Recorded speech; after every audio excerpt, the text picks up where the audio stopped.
omukolo gufa nteekateeka kyokka kya nnaku nti teguddibwamu naye okwewala bino byonna weekwate Vibes Ceremonial Events bakunyumisiza omukolo gwo anti omukolo gwo baakugufuula gwa byafaayo. Balina aboogezi b'oku mikolo ng'okukyala, okwanjula, embaga ne corporate functions zonna. Batimba ku mikolo, bakola cakes, videography, bapangisa tents n'entebe, bakafulu mu kuteekateeka embaga. Kiyite wedding planning. Gwe tuula butuuzi olatte, ebirala obibalekere. Vibes Ceremonial Events basange ku ofiisi yaabwe gali kwoleka ku kizimbe gaggadde ekya Ham Towers opposite Makerere University Main Gate, oba kubira omwana wa Taata Ssentongo Lugonvu ku 0753 985 639 oba 0783 403 492.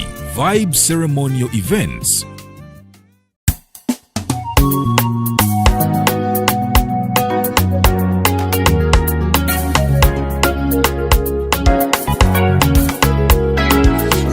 Senga nino kwebaza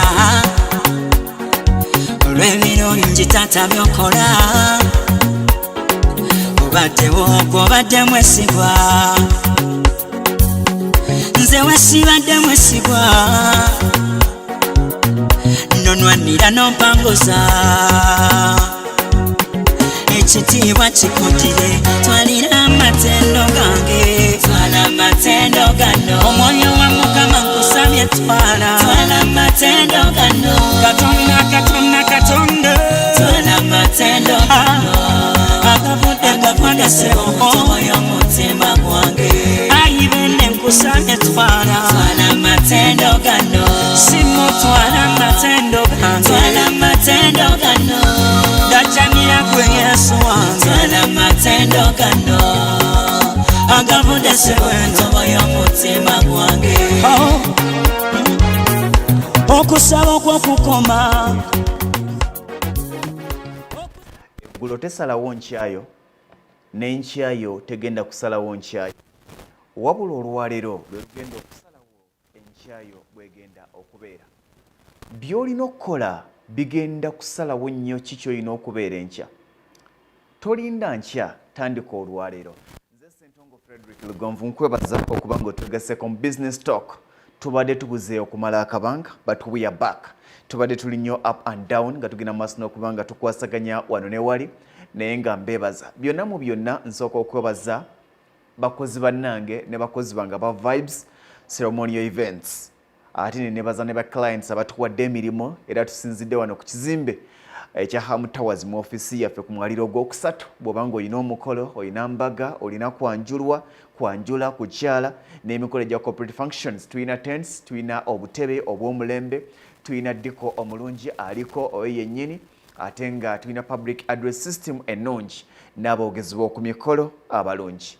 Essimu ojja giraba wansi awo ne mu kalango maaso awo tujja kubanga tugikuwa naye nga mu byonna mwebale nnyo mwebalire ddala kubanga mwe mutuzimbye ne mututuusa ku ekyo kye tuli olwaleero. Ebiseera ebisinga obungi nkwatibwa nnyo ennaku omuntu ng'alowooza nti agenda kutandika nkya.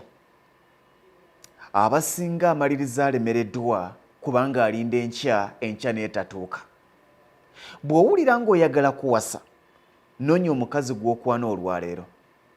Bw'owulira ng'oyagala kufumbirwa, noonya omusajja akuwasa olwaleero. Bw'ona alinda enkya tegenda kutuuka.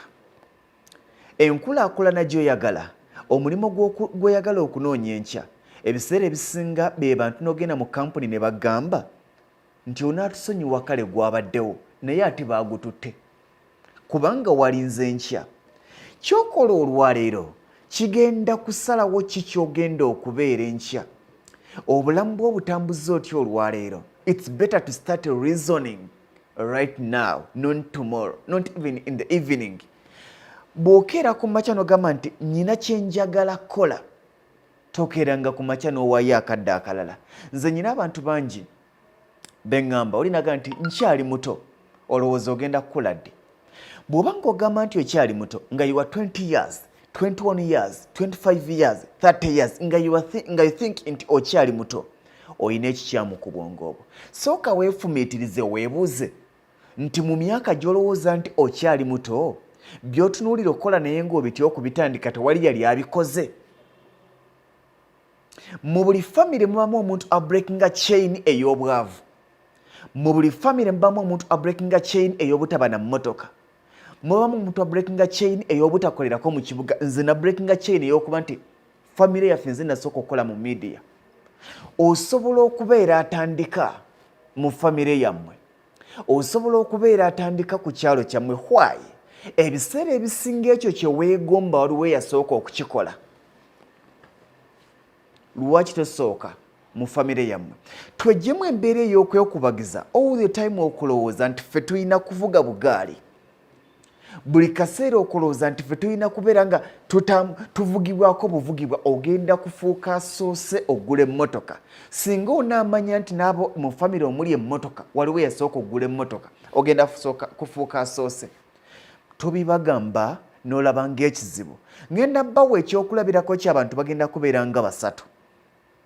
N'agenda okumaliriza ng'okkiriza nti gwe agenda okubreakinga chain ekkoliga eriri mu maka gammwe erirowooza nti maka gammwe temuli asobola kuzimba kalina, mwe mulina kubeera abapangisa, mwe mulina kubeera ki. Olunaku lwe wagenda ku kyeyo ebweru, lwe lunaku lwa breakinga chain ey'okubeera mu famire asoose okulinnya ennyonyi. Era bangi babuuzanga nti nakyeyune alinnya atya ennyonyi? Bw'obanga wagirinnya nga mu famire gwasoose okugirinnya, lwaki tolina ndowooza nti gwa agenda okusooka ogula emmotoka, gwagenda okusooka okuzimba ennyumba egali kwoleka? Bw'aba nga waliwo yali afunye obugagga ku kyeyo n'akola by'akoze ne yeezimba n'akulaakulana, ogenda kusooka mu famire yammwe, ogenda kufuuka asoose. Muprezinga nnyo abantu ne mugamba nti abo b'amaanyi, ne mugamba nti abo bakatawi, ne mugamba nti abo balungi. No, balungi naye naawe osobola okufuuka omulungi. Ekitusumbuwa, twagala kutandikira abanene gye bali, tetwagala kutunulira wa gye baayita okutuuka we bali. Nze Lugonvu gw'olaba wano natambuzangako ebigere olugendo lwa kilomita 6 amagenda n'amadda nga ngenda ku mulimu, nga naakayingira media nga ntambuza bigere 6 kilometers amagenda n'amadda kilometers 6.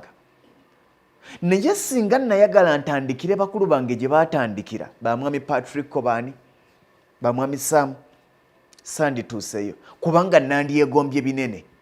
Weegomba ekinene naye tobuukira kinene.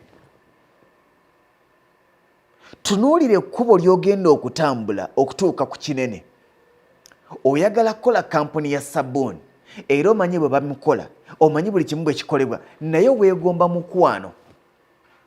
Naye olw'obuwumba tuutu ne fairyism ekuli mu bwongo, oyagala kusooka kufuna ssente za mukwano osobole okutandika kampuni. Tandikira mu famire. Nga sabbuuni omuguza ba famire, muguze ab'ekyalo, muguze ab'omuluka, muguze ab'eggombolola, muguze aba district, be banaakuweera obujulizi nti Lugonvu akola sabbuuni omulungi. Kubanga ne mukwano gwe weegomba teyatandikanga bw'omulaba. Kati gwe bw'oyagala omulumbe waali awo bw'oba omutandikira togenda kukola. Ogenda kumaliriza ogamba nti ebintu bizibu. Be oba owulira nga baga nti sinnafuna capital, olowooza ogenda funa ddi capital? Capital mu bulamu bw'ensi eno bwe bwongo obwo. Capital mu bulamu bw'ensi eno bwe bwongo obwo. Bw'oba ng'okyali mulamu ng'olina obwongo, you have capital. Kankuwa ekyokulabirako. Vibes Ceremonial Events mugirabye 2021. Vibes Ceremonial Events yatandika omwaka gwali gwa 2016 nga teyina wadde 10, naye ng'eyina Lugonvu n'omutwe gwa Lugonvu. Ne tutandika mpola n'emikolo egyali emitono, ne tujja nga tukula, ne tujja nga tugaziwa.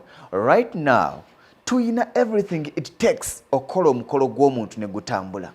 Omuntu ayagala okuyingira events n'okuteekateeka embaga z'abantu n'okuteekateeka emikolo gy'abantu nga yeegombye Vibes ayagala gitandikira wano, naye ate ng'erina gye yava. Nange nnyina be neegomba mu events nega nti njagala okubeera ng'abasajja abo, njagala okubeera ng'abasajja basirike bajeje Vibes. abasajja abanene abalina everything bali worth billions naye sijja kubalumba eri kantunuulira oluguudo lwe batandikiramu. I'm contented nti natandika. Tandika olwaleero capital gw'olinda togenda kumufuna nga tomuteekedde. Tandika olubimbi olugenda okutuusa ku ekyo ky'oyagala okutuukako. Bw'oba ng'oli mulamu olina obwongo, tandika n'obwongo bugenda kukola ssente ogaziwe. Natandika n'obulamu netandika n'obwongo ne binkolera capital kati nyina kampuni ennamba eya Vibes Ceremonial Events nga buli muntu ali mu Uganda n'ali ebweru wa Uganda akeera ku makya naga nti omukolo gwange njagala ba Vibes Ceremonial Events baba bagutegeka kubanga bamanyi kye bakola. Naye singa nalinda nfune capital gwe nnyina kati sandi mufunye era nandisigadde nga nti ebyo bye bakola mbisobola naye lwakuba nti sirina capital nze natandika nti start now ogenda kufuuka oyo gwe weetaaga. Njagala okigamba obwavu n'okulemererwa si muntu eringa event. It's an event. Kaba kaseera ebeera mbeera gw'omuntu gwajjawo embeera eyo. Embeera y'obwavu, embeera y'okulemererwa osooka gisangula mu bwongo obwo. Bw'oba tosobola kugisangula tosobola kugyegobako. Bw'ogisangula ogisangula nti siri mwavu siremererwanga wabula kakyali kaseera buseera. Nkiddamu toli mwavu tolemererwanga tobulwanga mulimo wabula kakyali kaseera buseera situka otambule ogenda funa omulimo. Omuntu alinako embeera the other event eya failureism ne bw'atambula mu Kampala mwonna asobola okutambula olunaku lulamba n'afuluma naga nti emirimu gyamubuze. Omuntu akimanyi nti sirina kubulwa mulimo atambula mu Kampala nga yagenze kunoonya gwa banka ogwa banka ne gubula n'afuna ogwa Forex Bureau. Eyo gy'ava n'atambula n'afuuka ekyo kye yeetaaga okufuuka. Olwaleero olina bye weetaaga okufuuka obiteekedde otya okubifuuka. Tolinda nkya kubanga tomanyi nkyayo. Kyewali eggulo si kikulu kubanga ffenna gye tuvudde wabi nnyo. Bwe ntandika okubuulira background yange oyinza okukulukusa amazzi gano ga nti Lugonvu alimba. Naye embeera embi gye twalimu tetumalaamu maanyi etuwa maanyi na buvumu okusobola okufuuka ekyo kye twetaaga okufuuka. Abantu bangi asobola okukeera ku makya n'abuuza nti lwaki waliwo abagagga ne wabaawo n'abaavu? Kubanga bw'okkiriza nti oli mwavu ogenda kuba mwavu. Tewali kyabulabe, tewali butwa nga kukiyingiza mu bwongo bwange nti nze byagaana. Toyingizanga mu bwongo bwo nti gwe tolizaala. Toyingizanga mu bwongo bwo nti tolifumbirwa. Toyingizanga mu bwongo bwo nti tolifuna mulimo. Kasi tokiyingiza togenda gufuna kubanga n'amaanyi agagunoonya gagenda kukubula. Embeera gy'oyiseemu emabega n'okusomozebwa kw'oyiseemu emabega kuleme kutema nteegateega kukuwe buvumu. Baganda bange ne bannyinaze mbebaza bangi bali ebweru ng'ekyabatwala ebweru wa Uganda bwe bwavu bwe babaddemu, kwe kusula enjala kwe babaddemu, be baana baabwe okubakaabira kwe babaddemu. Naye singa wagamba nti ffe tuyiriwo okubonaabona gwe kana gwe sirikamanya ennaku yo, omwana tajja kumanya ennaku ye. Nyiiga buuza nti bw'oba nga wali mu Oman, nga wali Saudi Arabia, nga wali Jordan, nga wali Kuwait, nga wali mu UAE, nga waliwo ali mu America, nze lwaki sisobola gendayo? Break that chain mu famire yammwe. Waliwo mu famire yammwe yasooka ogenda ebweru. Obadde okimanyi nti waliwo the first Muganda eyagenda mu America? Bw'oba nga waliwo yasooka ogenda mu America Omuganda, fuuka asoose ogenda mu America mu famire yammwe ate nga kigenda kusoboka. Ekyo kijja kujja nga weenaazizaamu endowooza n'obwongo obwa famire yaffe enjavu, obw'ekyalo kyaffe ekyavu, obwaffe tuli mu Uganda tuli baavu. No, you can start. Ate si nkya leero. Nyinza okuba bye mbagamba mulaba ng'ebinene era nga mugamba nti Lugonvu atuzzaamu maanyi. kambuze muganda wange ali wano ababaka ba palamenti babalonze omanyi omubaka yasinze okunsanyusa bamuyita Muhammad Segirinya yavuganga mazzi ku kyalo Muhammad Segirinya tomanyi bwe nkwagala musajja gwe mumuvuma ne mugamba kana akasajja ne mugamba tekatumalira budde media yamanga Muhammad Segirinya empewo mugenda gimwanga mwagala temwagala teyekubagiza yasombanga mazzi n'afuna obusente n'akuba ku rediyo zonna n'atandika nti nze Muhammad Segirinya eddoboozi ly'ekyebando ng'amanyi kyali naye singa yakeera ku makya naga nti omukimi w'amazzi tasobola kufuuka kino era yandibadde kyali kubanga bangi be yagakimanga nabo paka kati bakyagakima basigadde mu mboozi nti eyo twabeeranga ffenna fuuka emboozi ng'abantu bagamba nti Lugonvu twalinga ffenna kyoli olwaleero n'ekyotunulidde okubeera kyekisalawo kyewabadde eggulo si kikulu Muhammad Segirinya n'akuba amasimu nga mukubi w'amasimu nga baganda bange baraga payipa ku buli rediyo ng'akuba n'essimu naga nti nze Muhammad Segirinya eddoboozi ly'ekyebando pulezidenta n'asirikawo ng'abuuza nti agenda kuŋŋamba biki nga buli omu alaba kali awo kantuntu n'asirikawo yogera mpulira mbadde nteesa nti mpulira kale beera bulungi mugyeko oyo ku lwaleero abajjangako Muhammad Segirinya era paka kati bakyali mu mawulire bakyali mu bwapulezidenta bakyahostinga shows ezimu mubaka wa palamenti omu ku baafunye obuwanguzi nga gwe yavuganyiza teyakedde ku makyalaga nti banzibye yakawanguddemu alaali Muhammad Segirinya yafuuka kansala nga tewali akkiriza nti yasobola okufuuka kansala n'agamba nti ngenda kwesimba ku bwa sipiika bw'agamba nti ngenda kwesimba ku bwa sipiika obwa KCCA buli omu naga nti ono alina akazoole ne yeesimbawo n'afuna akalulu kamu eyo yandibadde disappointment nene eri Muhammad Segirinya ga nti kanve mu byobufuzi oba kankome wano naye akulaga nti bamumma obwa sipiika n'akalulu kamu ng'alemeddwe okuyega mu house mwatuula bakansala banne n'alemwa okuba kuyega yakuyeza abantu emitwalo n'emitwalo ne bamuwa akalulu ekawempe wano kikyoyigira ku Muhammad Segirinya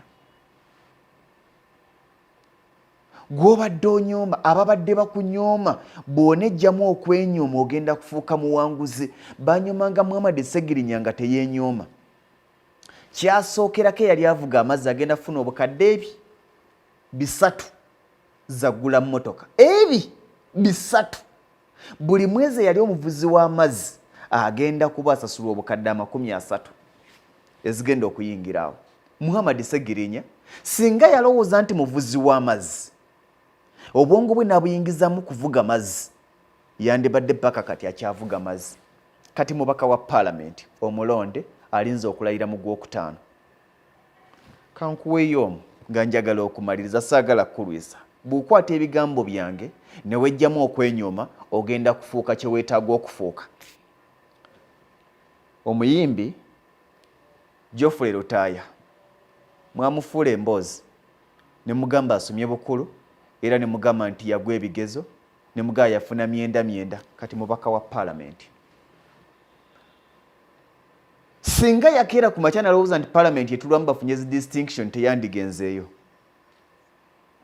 baprofesa bameka bali mu palamenti yaba bagenzeeyo nga bayivu biki bye bakoze ekikwetaagisa bakiyita eki kwekkiririzaamu nakumanya kyeweetaaga kyoyagala tokirowooza kitandika nkya kitandike kati oyagala kufuna mulimu situka kati tambula genda onoonye omulimu ogenda gufuna bw'oba ogenze kunoonya gwa saalooni ogwa saalooni nga tonnagufuna n'olaba gwa kufumba mmere fumba emmere ogenda tandika okusiba enviiri mu abo b'okola nabo ogenda tuuka akaseera nga buli lwa mukaaga tokyafumba mmere nabali ng'osiba nviiri z'abafumbi ba mmere awo okole bizinesi eyiyo eya saalooni mu buli buwanguzi bwe tugendako waliwo ekkubo lye tulina okuyitamu oyagala gwa saalooni ogwa saalooni togulaba gye bakozesa tolabayo genda mu kufumba emmere laba munno omugambye nti gula ebiviiri nkusibe bw'onaamusiba akalungi efuuse exposure yo n'omulala musibe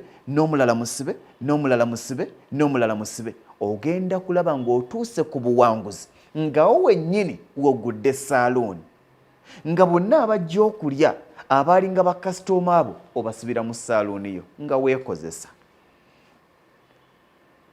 Obwavu si muntu n'okulemererwa si muntu ebeera eventi gw'osalawo gibeeramu ekivulu ekyo kisigalemu oba lwana okukifuluma. Bw'ogamba nti nkivaamu olwaleero ogenda kivaamu olwaleero, bw'ogamba nti nja kivaamu enkya ojja kufa nga tokivuddemu kubanga buli kaseera ojja kwongerangayo enkya. Buli lunaku luba nkya, buli nkya ebeera nkya. Tandika nga Lugonvu bwe yatandika, ogenda kufuuka muwanguzi nga Lugonvu bw'alaba gy'alaga. Ate teweematiza, 10,000 lw'ofuna kola kufuna 1,000. Bw'ofuna 1,000 genda ku 10,000. Bw'ofuna 10,000 genda ku 2 funa be weegomba. Be weegomba ku kyalo bwe baggwako lumba ab'omuluka, ku muluka bwe baggwako lumba ab'eggombolola, eggombolola bwe baggwako lumba aba disitulikiti, disitulikiti bwe baggwako lumba ab'essaza, essaza bwe baggwako lumba ab'eggwanga, eggwanga bwe baggwako vuganya n'abagagga b'ebweru w'eggwanga eryo. Waliwo eyali ayogera ngaga nti lwali luyimba ngaga nti omukozi ow'obwongo obutono abalira ku baliraanwa obugagga bwe. Bulijjo tunuulira nga bakusingako, weebuuze baayitawa. Bwe baba nga basobodde okukikola nange nja kusobola okukikola. Business talk. Njagala kubeebaza abatuwagidde mu Vibes Ceremonial Events. Tuli ku Ham Towers, omwaliro gwa kusatu. Woofiisi zaffe zeeyolese bulungi nnyo era oluba okutuuka obupande bwonna bukulaga gy'ogenda, woofiisi ziri branded. Bw'otuukawo ku Vibes Ceremonial Events ojja kunsangawo, ojja kusangawo abakozi bange, twogere tuteeketeeko omukolo gwo gubeere mulungi. Oyinza okuba ng'oli bweru wa ggwanga oyagala kudda, tekikwetaagisa kusooka kudda ate olekeyo emirimu oteeketeeko omukolo. Tukubire essimu obagambe nti oŋŋambye nti omukolo gwa kusatu gwa kuna bangi bakikoze, njagala onteekereteekere byonna bye neetaaga, onkwase mugandawo kitumala kitumulaga. Essimu zaffe kuliko eya 0753 98 56 39, 0753 98 56 39 oba 0783 4 34 92 yeffe yaba Vibes Ceremonial Events. Tuli ku Ham Towers Makerere opposite Makerere University Main Gate. Tuli ku mwaliro gwa kusatu. Leeta omukolo gwo, mbaga, kwanjulwa, kwanjula, kukyala, corporate function, kabaga ka company. Tuyina aboogezi abalungi, tuyina tents n'obutebe obulungi. Deko ali ku mulembe ate nga ne public address system owulira nga natukola omukolo nawe noga nti weewaawo bankoledde omukolo omulungi. Njagala kugamba ekintu kimu, kulembeza Mukama mu buli by'okola. Kyokka tewali muntu agenda kusalirawo nkyayo, yeggwe amanyi enkyayo. Wadde nga abantu bakunyooma, wadde nga abantu bagamba nti tosobola, bw'onaawuliriza ebigambo by'abantu ebigamba nti tosobola, ogenda biyingiza mu bwongo obwo nti tosobola. Njagala kuwa tiipu emu, abasinga ku mikwano gyange baggwamu essuubi kubanga baŋŋamba nti gundi yagamba sisobola, mulabe wange anjogerera, gundi agamba kino. Mu bulamu bw'ensi eno bw'omanyanga balabe bo weewalanga nnyo wadde okufuna akatikitiki akamu bwe kati okuwuliriza ebigambo byabwe kubanga tebalina kirungi kye bagenda kukugamba. Olwedde mulabe wo agenda kukwogerako kibi, kati omusuubiramu ki? Lwaki omuwuliriza? Towulirizanga mulabe wo, baleke boogere kasita omanya nti nnyina kola ogenda kutuuka gy'olaga. Tandika olwaleero,